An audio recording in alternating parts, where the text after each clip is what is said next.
uburongozi bwiza turiko turakurikira mu nyigisho zacu nuko umurongozi afise imbono ariko icambere imbere ya byose abumurongozi w'impwemu.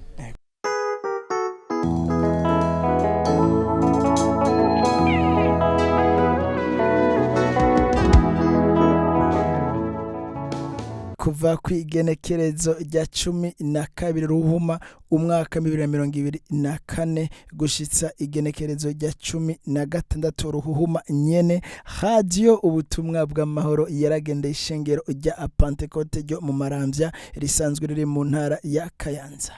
Iryo shengero rikaba ryari riramutse ryakira uruganda rudasanzwe rw'inyigisho ku bungere bose b'amashengero ya Pantekote no mu Burundi uko ari misiyoni 15. Radio ubutumwa bw'Amahoro yaraganiriye n'umwungere wa mbere w'ishengero rya Pantekote ryo ngaho nyene mu Maramvya, ari ryo shengero ryari riramutse ryakira ivyo bikorwa, ndetse n'abungere batandukanye bari muri ivyo bikorwa baratuganiriye ibitari ibiki. Bakunzi ba radio ubutumwa bw'Amahoro, reka tubahe ikaze. Muri kumwe na jewe Celestin Ntiharerizwa, nayo kuri kamera akaba ari Gatamalu. Uno munsi twagendeye misiyoni ya Maramvya aho turi kumwe n'umwungere wa mbere. Mwungere, reka tubahe ikaze, mushobore kuramutsa abakunzi ba radio. Yego murakoze cyane. Nagomba kuramutsa abakunzi ba radio ubutumwa bw'Amahoro. Yego. Aho bari hose ndabaramukije mu izina rya Yesu. Yego cyane mwungere, murakoze. Turabona murafise ibikorwa bidasanzwe aho abungere bose b'amashengero mu Burundi ya Pantekote bari hano. Mbega ni kuva itariki ya ryari kandi ibikorwa bizomara imisi ngahe? Ego bari hano guhera ku munsi wa mbere tariki 12 z'ukwezi kwa kabiri. Niho twabakira ku mugoroba. No kuvuga n'ababungere b'amashengero 15, abungere ba mbere n'aba kabiri, hamwe n'aba bashitsi bava hakurya muri Swede bo mu ishengero rya Pantekote ryatuvyaye. Nibo tugiranye imisi, tuzomarana imisi kuva ku wa mbere rero kugeza ku munsi wa gatanu mu gitondo. Yego cyane mwongere, murakoze. Mbega muravye uko ibikorwa mwari mwabitekanije byo kubakira, mubona biriko bigenda neza nkuko mwari mwabitekanije? Ukuri turanezerewe kuko mu ntegekanyo n'integuro ko twavyiyumvira niko tubona biriko biragenda. Tubishimira Imana. Yego. Turabona neza na neza muri ko murashimira Imana, ariyo kandi muri no mu nyigisho zidasanzwe nk'abarongozi b'ishengero. Mbega nk'abari muri izo nyigisho naho nyene twovuga yuko mwanze kinyigishikana nyene mu bana nazo nyene ziriko zigenda neza? Yego me kuko si bishasha. Twama tubifise ku mwaka kandi amashengero agenda araramukirwa. Haratanguye ishengero rya Kayogoro, ishengero ry'Ikiremba, ishengero rya Bujumbura. Ubu rero ni ishengero rya Maramvya ryaramukiwe. Hanyuma rero turabona yuko inyigisho zigenda neza, ziradufasha. Inyigisho zijanye n'igikorwa tujejwe c'uburongozi zo zama zikenewe, nizo hakuru dushira imbere kugira ngo bidufashe muri iki gikorwa cacu turimwo c'uburongozi bw'amashengero. Mwungere w'ishengero wa mbere w'ishengero rya Pantekote ryo mu Gashikanwa Ngozi. Hanyuma nani ndanezero kubona iyi radio yaje kutugendera ngo tuyiramutse. Hanyuma twarimo dusanzwe turi muri mu seminari y'amajambo y'Imana twigishwa na aba misiyo abazungu. Hanyuma rero twari dufise intumbero y'amajambo y'Imana batubwira ko byo guhishurirwa. None rero twamaze kumva yuko wari umuhezegero munini cyane, umuntu guhishurirwa ibanga ry'Imana, guhishurirwa ko abapfuye bazozuka, guhishurirwa ko tuzoja mu ijuru, guhishurirwa tuzokwamaho. nibanga abantu batari bazi ariko turashima Imana kubw'ubutumwa bwiza buhishura amabanga akomeye nkayo abantu bakumva bakabitahura neza ko ijambo ry'Imana ritabesha kandi Imana itazi kubesha ibyo yahishuwe byose byagaragaje bizoshika namwe rero mugira neza cyane ko aya majambo y'Imana muri komeye ajyana hose abatari bwabyumva bakabyumva yuko isi zovaho ijuru rikavaho inzuzi n'ibiyaga bikavaho byose byo mu isi bikavaho byose bigashonga hazoba abera gusa bonyine bazoba mu isi nshyashya no mu gihugu no mu ijuru rishya ibyo abagorotsi bazobamo ariko abaguma mu byaha biyirengagiza abanyedini n'abadakizwa bose bazoja mu kiyaga cya kumena amazuku muri Gehonomo aho izuka rya mbere zozira bo bazosigara imyaka 1000 ariko twebwe tuba tugiye iwacu tuzazokongera kugwaragurika cyangwa gupfa cyangwa kugira amagorwa n'amarusho n'ubukene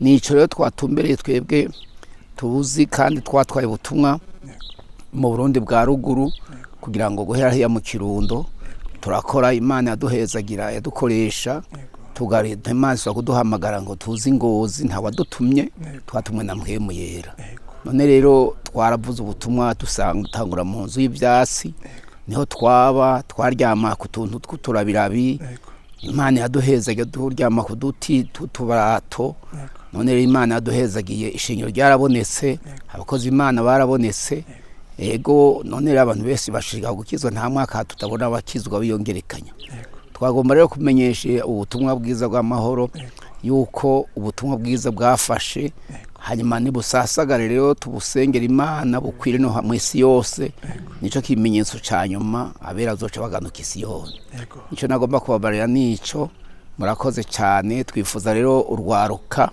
ko nago gomenya ihishurwa ryo guhishurirwa abantu Imana gashobora na Mpwemu Yera bagakizwa ntibishinge ibijandi byo mu isi n'ibyifuzo bya kamere y'umuntu ari bo gwaruka nimo twari dufise ariko isi kagomba kuba twari kabahenda niba satana abahenda mu byifuzo byabo mu ngeso mbi mutagira ikimazi bakazosayagura batagishobora kwihana iyo nico twagomba kumenyesha ko hazoba igihe cy'uko abantu batazoba cihana abihana rero bihana ubu bacumba bakiriho kuko abapfuye ntazosokongera kuronka gahiza na gatoya nta yindi nzira yo kwihana umuntu yanakiriho akatura niyo umuntu agiye apfuye agwaye ntavuge natatuye ntibikunda nahonge usengera gute ntazoja mu ijuru no Imana bahezege cyo nagomba kuvuga cyari ico Imana bahezege mu kwiza ubutumwa nk'abahamagawe namwe atari mu byifuzo atari mu ngeso atari mu bintu byo gushimagiza gusa abantu ariko mucimba taje ubutumwa twahawe ububasha n'ubushobozi bukiza abarwayi buzura bapfuye buzokwerekanwa mu ijuru rujanyije ishengero ry'Imana nuko Imana bahezagire yari pasiteri umwongere wa mbere w'ishengero ry'agashikano jewe ndi umwungere wa mbere w'ishengero rya Pantekote ryo mu Ruyigi basa bose Sebastien ego murakoze cyane mwungere turabona neza na neza muri mu inyigisho hano muri misiyoni ya Maramvya mbega twavuga ko inyigisho mubona ziriko zigenda neza ego kabisa inyigisho ziriko ziragenda neza kandi twasanze ari izakamaro cyane mu gikorwa cyacu cya misi yose ego cyane mwungere none turiko turaraba neza na neza n'inyigisho twovuga tuti iz'abarongozi b'amashengero mwebwe nk'umurongozi izo nyigisho twovuga ni cyo ikintu mwobwira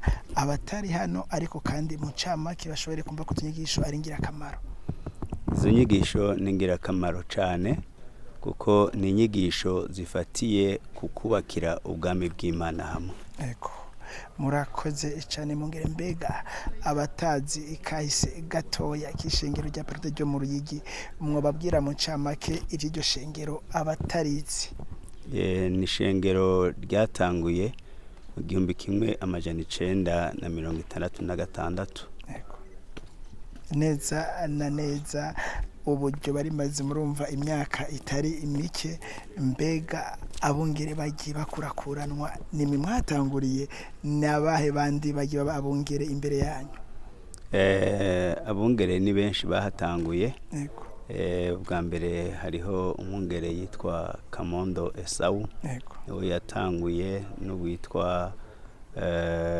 Masugure Sebastien umwungere wa kabiri hanyuma rero twebwe twaciye dukwirikira ariko kandi ryari ryatangujwe n'ishengero rya Pantekote y'Ikayogoro. Mu kurangiza nk'umurongozi murashobora kuba mufise ijambo riri mu mutima mwumva musangiza ko turafise abakunzi bacu bari ahatandukanye ndetse hano mu Burundi na mu makungu, sinzi mwebwe nk'umurongozi ko mufise ijambo mwumva mubatekerera mu kurangiza uyu mwanya wacu. Ijambo no batekerera nuko dufise rya jambo ry'Imana ryanditswe mu butumwa bwiza kubwanitswe na Matayo igice ca 28 ku murongo wa 18 na 20 ni igice kivuga ingene twoja mu mahanga yose kuvuga ubutumwa no kwigisha abantu ijambo ry'Imana no kubabatiza mu izina rya Data wa twese n'iry'Umwana n'iryampwemu yera tukabigisha kwitondera ivyo yatugeze byose. Je n'umwungere wa mbere w'ishengero ryo kumugara. Yego hariya muri mu ntara ya Rumonge muzi. Yego mwungere abatazi mbega ishengero ryo kumugara mubabwira mu ncamake ijya ari cyo. Ishengero ryo kumugara ryabayeho kuva mu mwaka wa 1940. Abavuze ubutumwa baje bava Ikiremba. Kuko muzi ko ryatanguye Ikayogoro 35 muri uyo mwaka wa 35 nyene byashishikaye Ikiremba bobo rero baciye bamanuka nko mu myaka 5 muri 40 baza kumugara ishengero ryo kumugara ribayeho rero kuva ico gihe. Turabona muri mu nyigisho hano mbega tuva ko muri mu nyigisho za gute? Ni inyigisho zerekeye semina y'uburongozi nyabwo umurongozi yuzuye mpwemu yera ingene yorondera abandi agaforma abandi bakoze kugira ngo nabo baba barongowe na mpwemu yera kugeza naho vyoshika tugatwara ubutumwa hanze. Mbega mubona inyigisho ziriko zigenda gute? Mubona biriko bigenda neza? Ni cyo kintu muba mushima muri izi nyigisho muri ko murahabwa? Mu by'ukuri zigenda neza tuko turumva kanovera tutari bwumve kuko burya ijambo ry'Imana ryama ryiyobora. Ndi umwungere w'ishengero rya Pantekote rya Nyanzarake. Mwungere murakoze cyane. Turabona kuva ku munsi wa mbere itariki 12 ukwezi nyene kuko turimo kwa kabiri mwari hano Maramvya. Mbega tuvuga ko mwari mu bikorwa ivyahe? Twaronse umwanya mwiza wo gusenga kwiharana n'Imana kandi no gukurikira ibyigwa byiza bifatiye ku burongozi bwiza, uburongozi bufatiye ku kuyoborwa n'imbono y'Imana. Twaranezerewe cyane kandi byaratwigishije. Twari dufise abahinga, abantu b'Imana, abakozi b'Imana kuva mu ishengero ruvyara ryavyaye amashengero ya Pantekote, ishengero rya Swede ryaraturungikiye rero abo bakozi b'Imana baraduhuguye mu ijambo ry'Imana cyane cyane mu bifatiye n'uburongozi no kumviriza Imana ikigomba no kugendana n'ubugombe bw'Imana. Ko turi kumwe na mwebwe muri umurongozi w'ishengero rya Pantekote ari Nyanzarake, mubwira abakunzi bacu mu ncamake ishengero rya Pantekote Nyanzarake twovuga nka kahise kadu canke historique mu majambo magufi. Ishengero rya Pantekote rya Nyanzarake riri mu mashengero yatanguriye ayandi kuko ni mu 1935 niho abamisiyonere kuva muri Swede batumwe n'Imana baraheza baratanguza igikorwa c'Imana hano mu Burundi, batangurira mu Kayogoro n'Ikiremba mu mwaka umwe, ariko bidatevye muri 1936 Nyanzarake bari batanguye kuhatata. Muri 1938 ku musozi witwa Kirungu bari bahatanguje igikorwa cyo kwigisha gusoma, kwandika no guharura abakuze. Aho ni ku mutumburi Nyanzarake. Hama rero baca bafatiraho batangura no kuvuga ubutumwa bwiza. Ishengero rero ry'Imana ry'Inyanzarake ryarashishikaye rikoranye n'ishengero ryo mu Kayogoro aho abo bamisiyoneri bari bahurikiye. Hama ibikorwa byakorerwa hamwe. Muri 54 haratanguye ikibatizo ca mbere. Umumisiyoneri yitwa Stenrundi niwe yarayoboye abandi bamisiyoneri baratangura igikorwa cyo kubatiza abakristo ba mbere Nyanzarake. Nyanzarake rero irashishikara kimwe n'ayandi mashengero yaratanguye. Mugabo mu mwaka wa 72 byago byashitse mu Burundi by'intambara byarasinzikaje cyane komine Nyanzarake ahishengero riri, bituma rero aba bene gihugu n'ishengero nyene rihungira Tanzania n'abakozi b'Imana bamwe barapfa abandi nabo bahungana n'iryo shengero. Shengero rero risa niri shishikariye mu kindi gihugu ca Tanzania, abandi nabo barasanzara mu Rwanda hirya no hino. Ariko handi hato iryo shengero ry'Inyanzarake ryaratumye mu missionnaire mu Rwanda. Mu Rwanda uwo missionnaire yaramaze iminsi ariko intambara ntiyamukundiye gushishikara. Shengero rero rirenganye ivyo bihe rirasubira rirakura rifashijwe n'amashengero cyane cyane ishengero rya Kayogoro. Riraheza ishengero rya Kayogoro na Gishiha riraheza rirasubira rirashishikara kubaho. Mugabo rigenda rirahura n'intambara hagati muri ryo, umwasa agatera ibintu byo kutumvikana mu barongozi, ariko impera ya byose Yesu Kristo ashishikara ari vyura. Ubu rero tuvugana ishengero nirizima, ishengero riri mu mahoro, ishengero kandi riko rirakwiragiza ubutumwa bwiza mu gihugu ca Mozambique aho dukorera mu bibanza 4, duhereye ku kibanza gikura hitwa Marakweni. Turafiseyo umupastori w'umuzambikano n'abavuga butumwa 2 baba Mozambikano bafadikana rero n'abapastori 4 dufise hariya muri Mozambique b'Abarundi. Gikorwa rero kiriko kiragenda neza, hariya dufadikanije n'ishengero rya Mugara hamwe n'ishengero rya Kayogoro n'ishengero rya Kirundo. Nuko muri rusangi ibikorwa vy'Imana vyivuga butumwa mbere hamwe n'iterambere, kuko turakora ibikorwa vyo kwigisha abanyeshuri ba misi yose. Turafise kandi igikorwa cyo kuvura, turafise dispensaire iri kwiba clinique muri iyi minsi, turiko turasaba kugira ngo turonke clinique. Rero turi ku kivi haba mu burimyi, haba mu burimyi n'ubworozi, haba mu bidukikije. Igikorwa kiriko kiragenda neza. Reka tubashimire cyane mungera, ariko mu nyigisho z'uburongozi namwe nk'umurongozi w'ishengero muba mufise ijambo riri ku mutima mushobora kubwira abakunzi bacu ba radio ubutumwa bw'amahoro, naco cyane yuko dufise abari hano mu Burundi n'abari mu makungu. Reka tubaha ikaze munyana w'iwanyu. Ntitwoshobora kubidona ngo tubiheze, ariko uburongozi bwiza turiko turakurikira mu nyigisho zacu nuko umurongozi afise imbono. Ariko icambere imbere ya byose umurongozi w'impwemu arongorwa na mpwemu yera kandi akarongorwa n'ijambo ry'Imana. Hanyuma akaba umurongozi ashitsa ihangiro, afise ihangiro ry'ivyashikako kandi akabishikako. Akaba umurongozi kandi arongorwa n'ijambo ry'Imana. Akaba umurongozi yigisha abandi barongozi kubana imbono. Ni ukuvuga umurongozi avyara abarongozi. Reka mwongere tubashimire cyane ku mwanya muduhaye.